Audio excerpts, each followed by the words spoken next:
Je dirais que nous sommes exposés un peu comme partout ailleurs dans le monde, mais c'est vrai qu'en Haïti, il y a, comme je disais tout à l'heure, tous ces risques qu'on évoquait, sismiques, cycloniques.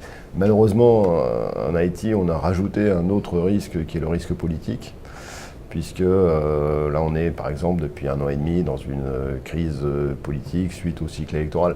Mais je dirais que c'est un peu classique en Haïti, chaque élection génère en fait sa crise électorale et sa crise politique. Donc le fonctionnement institutionnel est assez défaillant et ça ajoute, je dirais, à la complexité pour nous de travailler avec des administrations qui ne sont pas toujours stabilisées, qui ne sont pas dirigées, qui n'ont pas la capacité d'engager le pays sur un avenir à moyen et long terme. Donc on essaye de sortir du court-termisme et d'aller vers une réflexion plus stratégique, plus fondamentale, plus sur les objectifs de développement, mais ça suppose des efforts constants, permanents, à long terme, massifs aussi, d'une certaine façon, et on investit effectivement massivement dans un certain nombre de domaines.